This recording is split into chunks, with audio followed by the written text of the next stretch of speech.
What's going on, guys? Welcome to a new episode of the Data Driven Strength Podcast. The reason I say it that way is because I'm not exactly sure what episode it is, but we're going to roll with it anyway. So today we're going to be discussing the most recent edition of the Training Takeaway newsletter. This time, Josh tackled a recent meta-analysis by Zhang and colleagues that went through kind of an interesting approach to analyze some of the velocity loss research that we've touched on a couple different times in the show in kind of a variety of different ways. This time kind of focusing on some of the longitudinal training studies that use velocity loss. And yeah, Josh has a great write-up as always to kind of discuss how this stuff can kind of play into optimal program design for strength. And without further ado, Josh, let it rip. Yeah, man. So this might be a little bit ironic if you're a regular listener and you listened to the last episode, because we kind of talked about the limitations of velocity loss from a practical perspective. But in the last podcast, we also discussed how it can still be useful in a research setting, and that doesn't make the velocity loss research as a whole unusable. And I mentioned this in the most recent newsletter that still on average, groups training with a higher velocity loss are going to be training at, lower RERs, closer to failure. Groups training with lower velocity losses are going to be training with higher RERs or further from failure. So it provides a nice average look at things, and especially when meta-analyzed, I think it can give some really good insights. We're probably going to spend most of the time talking about the limitations of the velocity loss research, so we're going to kind of pile on to some degree, but again, we're using it as a starting point and acknowledging that it's going to be useful on a group level. So I think that's important to say right off the bat. But yeah, I'll go ahead and dive into this Zhang meta-analysis and kind of highlight the novelty of it, because there have been similar meta-analyses within the last year or two that are also really, really well done. We could have easily, reviewed those and discussed those and probably come to similar conclusions and whatnot. But the novelty of this Zhang meta-analysis is that they treated velocity loss as a continuous variable. So typically in a meta-analysis, you might kind of have some cutoffs. Maybe it's the halfway point of the data you have. So maybe let's say you have, studies that investigate 0 to 50% velocity loss. Maybe you cut that off at, 25 or less and 25 and greater, just because that's a halfway point. Or maybe the investigators themselves just kind of have some input from a practical perspective or from a research design perspective. Hey, these are other cutoffs. Those are totally fine ways to go, right? And they're very useful. But there might be additional utility or different utility to looking at this in a continuous fashion. We also discussed this, I think it was a couple podcast episodes ago, a couple newsletters ago, where we talked about the volume meta-analyses that we have. And again, while very useful to have these kind of volume bins of 1 to 4 sets per week or 5 to 10 sets per week, they're also limited, right? Because, they're, those buckets themselves have ranges, right? And the relationship might kind of change within those buckets. That's not to say that the continuous analyses are perfect, right? Because there are additional factors that might influence where we kind of see a change in the relationship. So let's use volume, because I think that comes intuitive to a lot of people, right? Maybe you start to see diminishing returns at 10 sets per week if you're training squats for the quads. But maybe if you're training leg extensions, you start to see diminishing returns at 20 sets per week. Don't read into that actual example, right? That's just a very, kind of high level example that, again, don't read too much into. But I hopefully that goes to show that there's limitations no matter which way you slice it. And I'm definitely not saying, oh, we have this crazy new method of looking at things continuously, but I would kind of lean that way. And I think there are novel insights that, again, we haven't really seen in the research before. Anyway, that's the main novelty of this paper. So basically what they did is they took velocity loss studies. It ended up being 9 of them. And each velocity loss study had at least 2 groups training at different velocity losses, so different proximities to failure, and looked at strength gains over time. I think the average study length was 8 weeks. So again, that's a limitation. These are all pretty short term. Other limitations is all the studies were either in the Smith machine squat or Smith machine bench press. So probably better than something like a leg press or a leg extension, but not as good as a free weight back squat or a free weight bench press for the powerlifters listening. Also, I believe every single study, the subjects were trained, but a lot of them are like, actual athletes, like soccer players, things like that. So while not completely detrained, while not, completely, naive to resistance training, they're not nearly as strong as the average listener of this podcast. So with those limitations in mind, we can still, again, hopefully get something from this meta-analysis. So the authors did 2 analyses, and I really like both of them. So the first one is what they called a dose response analysis. So basically, very simply, okay, let's put kind of every group on this in this analysis, right? This is their velocity loss, and this is their 1RM strength gain in kilograms, right? And basically what you see, and this might be a good time to check out the newsletter, subscribe while you're there, and kind of visually see this first figure in the newsletter, is you kind of see this inverted U pattern, where from 0 to about 20% velocity loss, you see that 1RM kind of climbs up. Then it seems to plateau in that 20 to 30% velocity loss range. And then you actually see that with higher velocity losses beyond 30%, 1RM kind of comes back down. Now, I think it's important to also look at the y-axis here and see the extent of this, right? We're talking about, all of these 1RM gains, or estimated 1RM gains within that 0 to 50% velocity loss range. Like, we're talking about plus or minus, 6 or 7 kilos, which, is a decent amount over the course of 8 weeks, but we're not saying that, 50% velocity loss gives you no strength gains. That's definitely not the case. We're not saying that 0% gives you no strength gains. We're not saying 10 to 30% gives you, 2 times the strength gains even. But nonetheless, we do see this relationship, and especially within a meta-analysis, I think it's something worth kind of thinking about. However, and this is probably like, if there's one take home from this podcast, it would be to understand or say, okay, that dose response relationship, that inverted U between velocity loss and 1RM strength gains, very interesting. However, something that's often, or at least we think is discussed, is a massive limitation of this velocity loss research. So if you think about these study designs, every single one of them had they were load equated, right? So if you go into a training session, whether you're in the 20% velocity loss group or the 40% velocity loss group, you're going to be using the same percentage of your 1RM. Awesome. That's preferable in our view. You're also, however, going to do the same number of sets no matter which group you're in.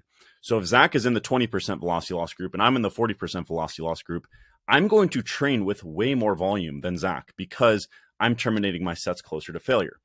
Now, again, we're doing the same set volume. And because set volume has gained so much popularity, which is probably for good reason, people kind of think these are volume equated. But when you take a step back and think about what's actually going on here, I don't think we can say with any degree of confidence these are volume equated. And probably in this context, the best way to think about volume is using relative volume, which would be percentage of 1RM times sets times reps. And the authors of this Zhang meta-analysis included the total repetitions for each group, which is really useful, right? Because if percentage of 1RM is equated, sets are equated, the only thing that's different that's influencing relative volume is total reps. And like I included in the newsletter one example from one study because I thought it was pretty representative. If you have one group training at 10% velocity loss and the other group training at 30% velocity loss, the 30% velocity loss group is doing twice as much relative volume, right? So at the end of the day, yes, we see this kind of inverted U with velocity loss and 1RM strength gains, but who's to say that's actually velocity loss? It could absolutely just be these individuals kind of finding a volume sweet spot, or it could be the interaction of the two, or maybe it is velocity loss. We don't know, and we can't say based on this data alone. So I think that's like the number one takeaway is, okay, velocity loss, maybe there's something going on here, but these studies are so limited by these differences in volume. And I think some people have kind of taken a hold of the velocity loss research and come to too strong of conclusions. Again, super helpful still. We wrote a newsletter about it and we're talking about it here, but that limitation is so vital. And that's why we're going to lean on some other research as well in a little bit. So kind of put a pin in that thought. And let's move into the second analysis that these authors did, which I believe they called an efficiency analysis, which is also novel and I thought was really, really cool to see. So again, we have velocity loss on the x-axis, right? Treated as a continuous variable. And then on the y-axis, instead of just 1RM strength gains, they did 1RM strength gains divided by the total repetitions performed.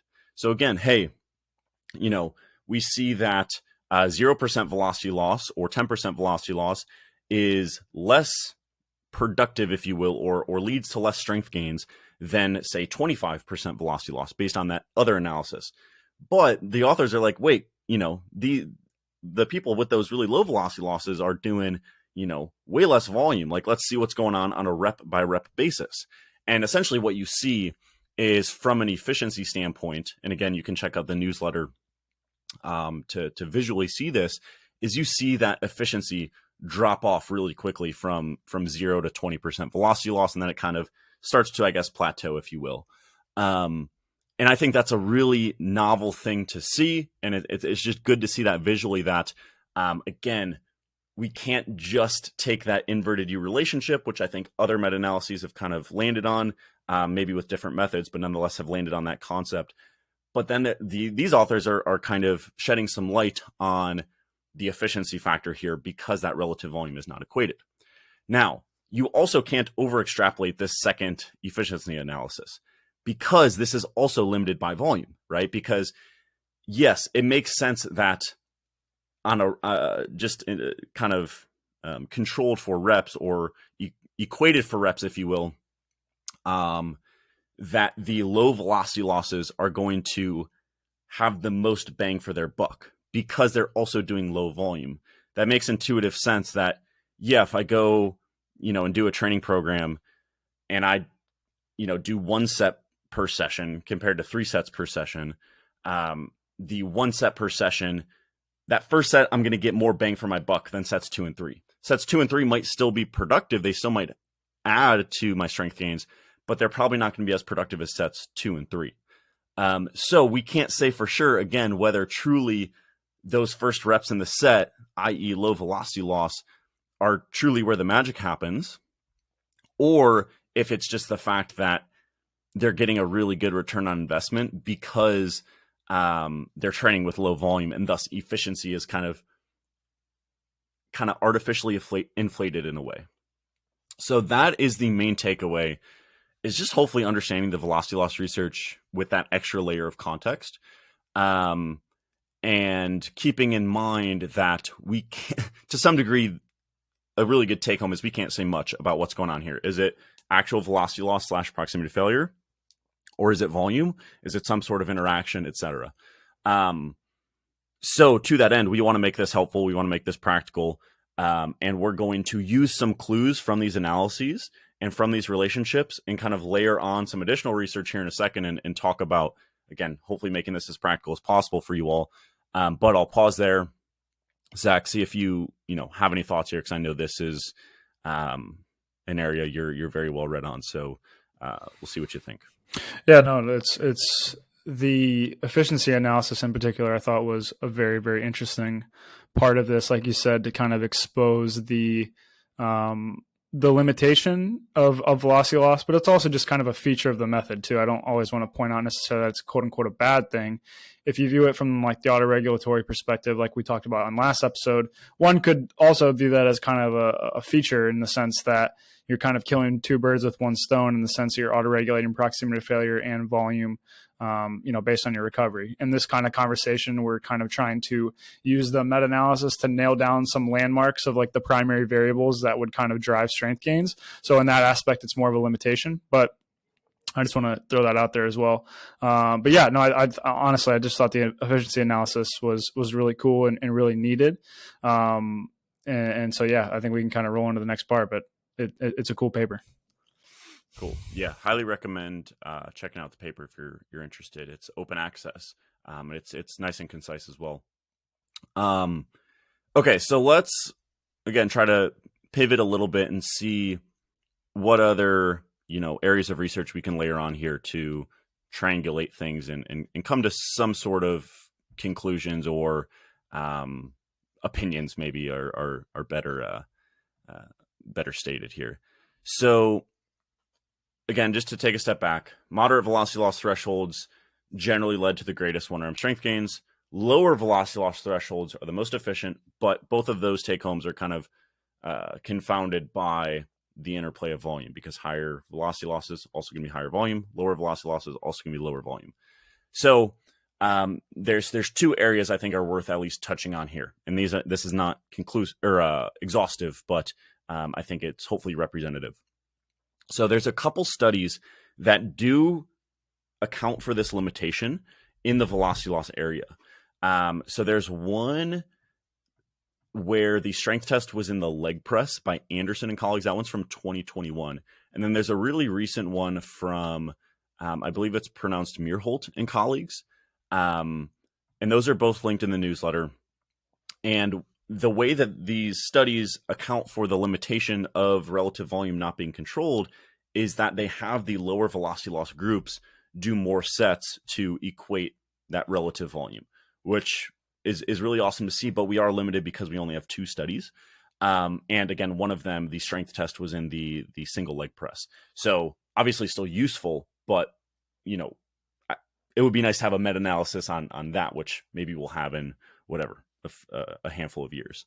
But from a high level, both those studies did not find a difference in strength gains between, the 2 conditions. So I would say if you asked us 2 or 3 years ago, what would you expect to see if you had a high velocity loss group and a low velocity loss group, but the low velocity loss group did more sets to equate relative volume, which would see better strength gains? We would probably say that low velocity loss group doing more sets. There's also a study from Davies that I did not link in the newsletter, but is worth mentioning here. They actually, if I recall correctly, it wasn't a velocity loss study. I believe it was cluster sets. So did they do like inter-rep rest? Like it was singles with the 5RM. Singles with a 5RM with like 30 seconds rest between them or something like that. And they reported velocity loss, even though it wasn't used to control the actual training. And the velocity loss was indeed lower in that kind of clusters group. And Zach, correct me if I'm wrong, but the clusters group did more total volume, right? More relative volume. Yeah, just barely. But yeah, I believe it was significant. It was pretty darn close. I think it's because the non-clusters group probably failed every now and again. Mm-hmm. So the clusters group always got all the repetitions for the most part, and the other group didn't always. So I believe, if I recall correctly, it was significantly different in relative volume, but the design was much more akin to, something we would be able to utilize to more effectively isolate proximity to failure. Right. So, and correct me if I'm wrong, but no differences there as well, correct? And strength gains, I don't believe so. Hypertrophy is a little bit different story, but strength gains, That's another thing that's worth mentioning, again, for simplicity's sake. We're not talking about hypertrophy here. We're simply talking about these strength outcomes, because like the Anderson hypertrophy data is really interesting, and the hypertrophy data from that Davies study that we're specifically referring to. And also there's 1 or 2 other Davies studies that also are very interesting, and we've talked about regional hypertrophy and proximity to failure. And those are all things that, again, we're going to kind of put to the side now and just focus on short-term strength gains, which, is just worth acknowledging really quickly. But anyway, from a high level, these 2 or 3 studies indicate that, when you're better isolating velocity loss and thus roughly proximity to failure, equating relative volume, it doesn't seem that there is an inherent benefit to any kind of proximity to failure for strength, again, just based on these 3. But from an efficiency perspective, right, that's where kind of the main, I guess, most confident take home we can have from the data we do have is that on a rep by rep basis, those reps early in a set are going to be the most productive, but it's confounded by the fact that those are also the start of actually accumulating volume. It might just be the fact that as you do more volume, you see less return. So that's probably the best, I guess, position to hold right now, or at least the one that we would adopt is, based on this velocity loss research, whether it's these 9 studies that are not relative volume equated and also these 2-3 studies that are relative volume equated. When you put them together, it just seems like what's probably driving the relationship is volume. Do you think that's a fair, rough position to stand right now, Zach? Yeah, I would say for the most part, I think that's probably the case. Obviously, it's tough to know, and I always hesitate just because I think we've learned from our mistakes in the past of like being a little bit maybe overzealous about some of the lower velocity loss stuff. But I would say, as like you're asking me my opinion at the moment, I would say that that's probably what I think it is in terms of volume is probably more strongly mediating any effects observed than the actual proximity to failure in terms of strength gain, where the proximity to failure doesn't really seem to influence outcomes all that much for the most part. Yeah. But I would highlight the fact that, again, we don't have much research in that area of equated volume, of equated relative volume, that is. So again, I think it's worth kind of looking in other nooks and crannies, if you will. And from there, we can also just talk about from a high level the literature examining the influence of volume on strength. And we have a recent podcast episode on this that you can check out. That's also linked in the newsletter. And we've really emphasized in that podcast that the relationship between volume and strength gains is probably not as strong, at least in the research, than most people might think. But nonetheless, to some degree, it does exist, i.e. that more volume leads to greater strength gains. And the fact that it exists to some degree, I think, is useful in the context of these 9 studies meta-analyzed in the Zhang study because of how low volume these studies are. So all like the highest volume of any of these studies was 12 sets per week. The lowest was 4 sets per week. Most of them were 6 sets per week. So 6 sets per week on squat or bench press.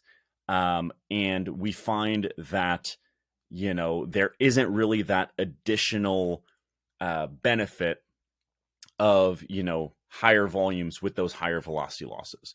So that just, I don't want to like overstate things that's going on here, right? Because again, not the best trained subjects. I believe in some of them, they were doing additional sport training, right? Lots of limitations here, but to some degree, you have to kind of like acknowledge how low volume that is, right? And if we, again, kind of take this general finding that once you get above around 30% velocity loss, we actually see less strength gains as velocity loss and as volume increases, right? That means one of two things. That means that either, as they added volume beyond 30% velocity loss, that was actually too much volume. Now, again, I just kind of made the case that I have a hard time believing that is the case, but maybe it is. Or high velocity losses are just inherently counterproductive. High velocity losses or low RIRs are inherently counterproductive for short to moderate term strength gains. I don't want to make too strong of a claim here, but I just have a hard time believing that the volume piece, right, that former possibility is true, just given how low these volumes are. So that's something that's, I think, really interesting idea fuel. And hey, maybe we see that when we get like more exposure along the continuum of velocity losses in relative volume equated studies, maybe we start to see a benefit to high rep, low velocity loss. I don't know. We'll see. But I think that's just important to kind of keep in mind of how low volume these are. And I would just expect that the additional volume would help their strength gains. And again, we see that to some degree with the efficiency analysis in the Zhang meta-analysis that we talked about, right? Again, this is confounded by volume, but you see that those early reps, that initial volume accumulation is very efficient, right? We see it drop off pretty what's the word I'm looking for? Pretty dramatically. Precipitously. Yeah, sure, something like that. We see that efficiency drop off a good amount. And I just think that's worth keeping in mind, that maybe with the right program design, maybe with the right study design, there is a benefit to lower velocity losses in some design. But again, I think the position I feel the best taking is that there's probably just not a lot going on there in terms of proximity to failure's influence on strength. But hey, maybe there's a way to set things up so that you can actually have a low velocity loss program lead to greater strength gains because it allows for downstream effects. Go for it. Yeah, and the biggest thing that I would like to see that I think probably reflects how we would actually do this in the real world is some sort of like indicator set that would be allowed to move and load. Like that to me is like that's the icing on the cake for a power lifter in terms of like how this would actually be applied in real life. Because traditionally how these studies are done, not all of them, but some of them, um, progressive overload isn't necessarily um, super straightforward in like how a powerlifter would use it. Like if I'm making a case for why low velocity losses could potentially be more effective in like actual everyday training for a powerlifter that we would coach, I would say the reason that that's probably going to be the case is because for the variety of reasons we could discuss, but I'll just kind of table that for now. It's going to allow you to perform better on your highest load sets throughout the week that are probably going to drive strength gains the most. Whereas if you're taking, your volume sets to a closer proximity to failure, that is potentially going to result in fatigue or some other mechanisms we could speculate about that's going to not allow you to perform as well on your highest load sets throughout the week. So if we had a study where they did these back offset protocols and similar to how they are now with repetitions equated or relative volume equated, but you have some sort of indicator set that can be kind of fluctuating in load to allow the downstream effects of those protocols to kind of manifest on that set. That's where I think it'd be a little bit more interesting, because we've mentioned this a couple times. I think there's kind of advantages and disadvantages to both approaches that kind of can lead to this. There doesn't really seem to be much going on relationship that we kind of speculate.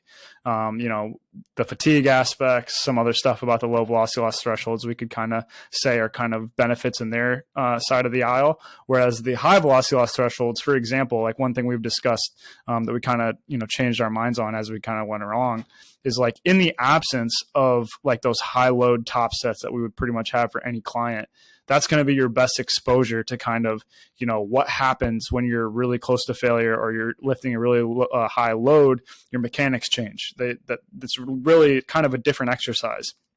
So getting some exposure to those high velocity loss thresholds may give you some advantages in that department. And also just the psychological experience of lifting a load that you're not entirely sure you can get the rep. There's just other benefits that come along with that.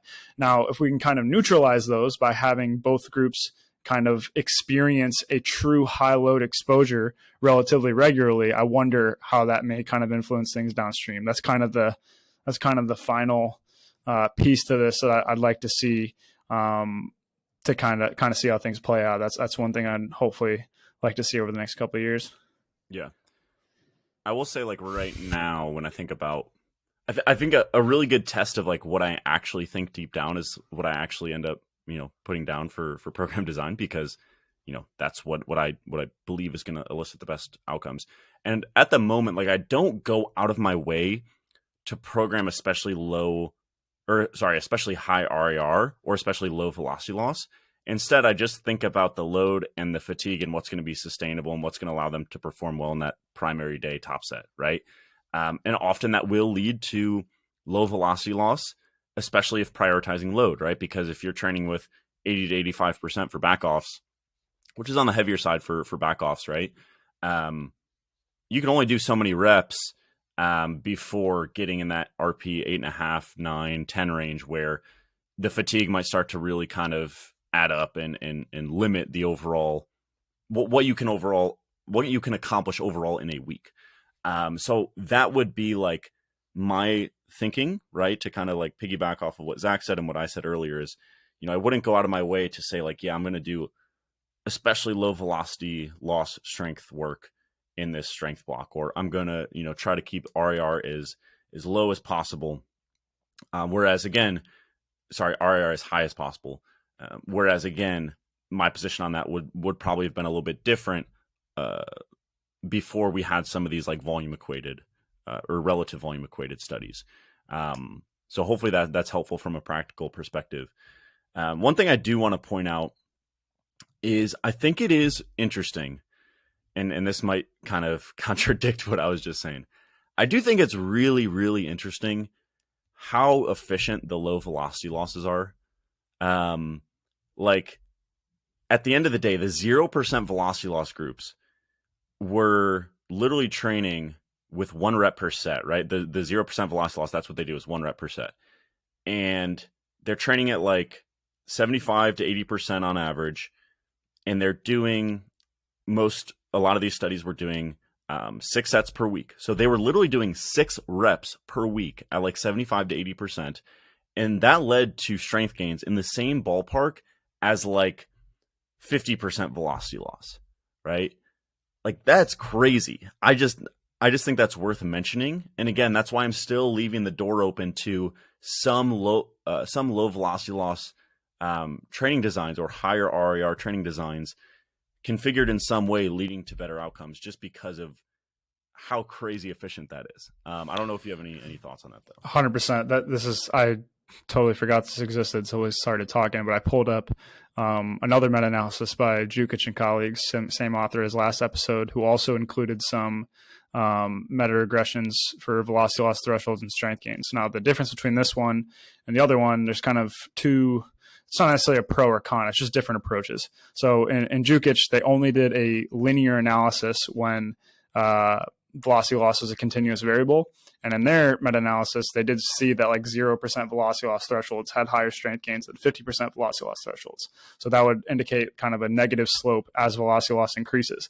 The advantage of what they did, in my opinion, is so without going too far down the weeds here, if you look at a traditional meta-analysis, it kind of has a forest plot. The advantage of those is they're kind of comparing 2 groups within the same study. So you have a lot of different characteristics within that study controlled for. The exercises used, the duration of the study, et cetera. In these meta-regressions, you're looking at the changes within a group and kind of pooling all those between studies together. That's an oversimplification, but that's essentially what you're doing. In the meta-regressions in Jukic and colleagues, they adjusted for some of the common things that could also influence this relationship, like the exercise, the duration of the study, the strength levels of the individuals at pretest. So those are some additional things that they included in this analysis that does make it a little bit more robust, in my opinion. But the con is it not con, again, it's just a different approach. They only did a linear analysis, whereas the Zhang and colleagues, they allowed for a nonlinear fit. So kind of 2 different approaches there. But ultimately, I bring that up to say I kind of agree with what you said, Josh, in the sense that I'm leaving the door open as well. And I think the way that I currently think about it from a practical perspective, I kind of balance 2 things.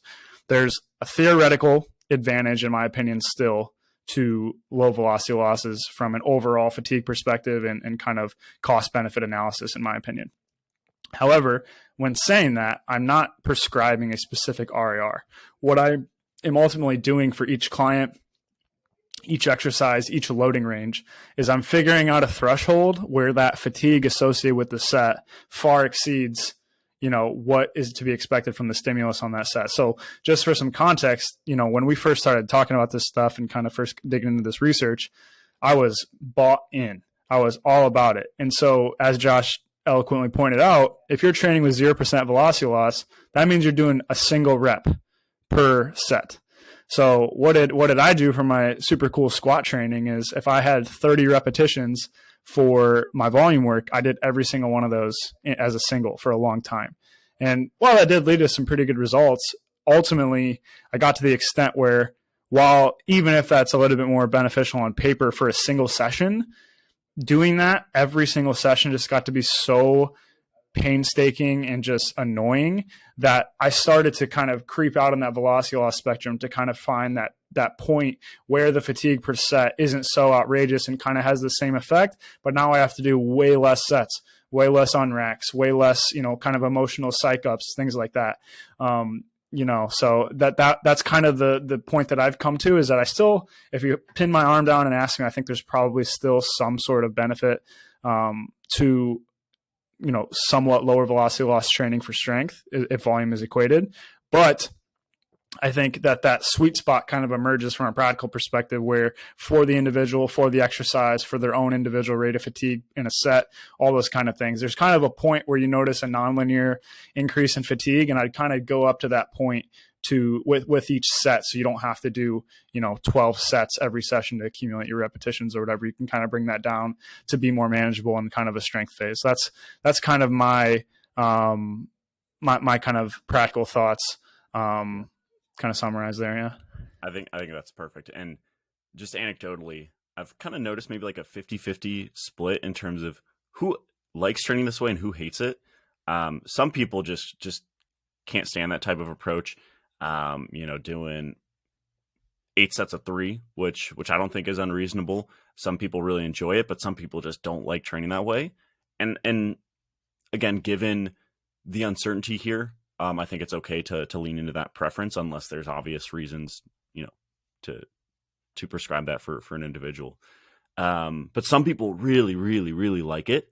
And I will say, man, like there's been we've had some cases of individuals we've worked with where it does some pretty cool stuff. I'm not saying it's 100% hit rate, but with some of those approaches where it's like, yeah, 12 sets of 2 after your top set, just rest as long as you need to between those sets to be ready to rock. Take it with a pinch of salt, but we have seen that work really well for some people. So if you're interested and you haven't given it a shot, it could be something to play around with. But again, I wouldn't say it's for everyone or everyone's going to respond excellently to it. But I think it's an option on the table based on kind of the research we have at the moment.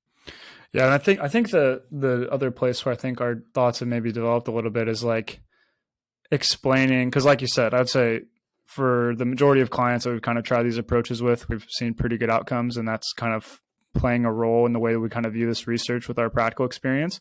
That said, I think we both have had individuals where it just doesn't seem to jive super well.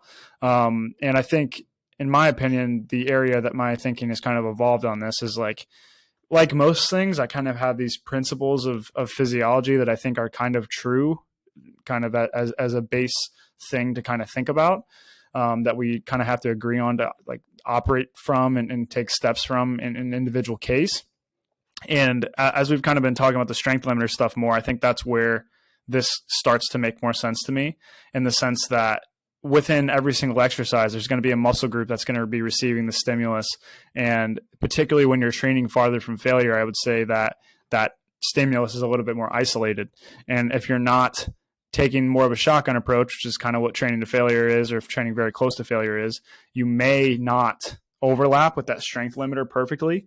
And if you're not taking other adjustments for that individual elsewhere, that could be one reason why it doesn't seem to jive super well. So that, in my experience, I view this more as like a relative principle rather than an absolute prescription. So I don't think everyone should be training at a 5% velocity loss. I just know that for every individual, it probably is the case that lower velocity loss thresholds for them is probably going to be better in the short term for strength gains. But the way that actually looks on a piece of paper in terms of the RAR prescribed, the number of repetitions they're doing, the exercise selection overall, the volumes on the main lifts, like all those kind of things are kind of subject to individualization to make sure that whatever their weak link is, the kind of the overall program is still allowing that to be pushed forward, even in these phases where, theoretically the hypertrophy stimulus of some muscle groups is being potentially dampened.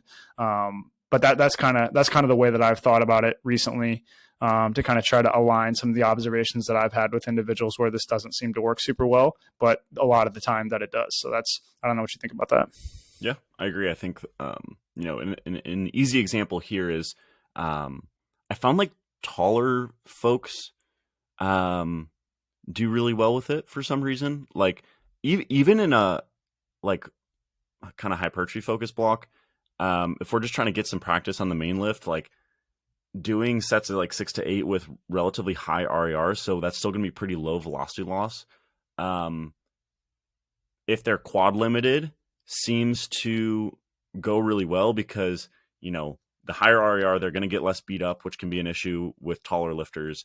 And if they're quad limited, my general kind of framework for thinking about it is that the quads are going to tap out earlier than the glutes, which this is kind of speaking from a high level here, but so I think the quads are going to get a pretty good stimulus from that higher RIR set. And if that's their limiter, awesome. We can get a good quad stimulus, get some squat practice without a ton of fatigue, which might be kind of a bottleneck for that taller lifter. So that's just an example that I think might align with what you're saying.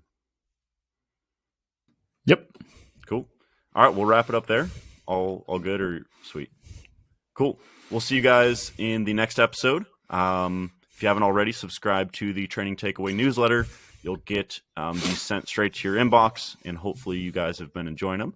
And also check out the description, whether you're on YouTube or a podcast player, to check out the services that we offer. And lastly, if you have a few seconds to leave a rating or review on Spotify or Apple Podcasts, that'd be much appreciated. And we'll see you in the next episode. Take care.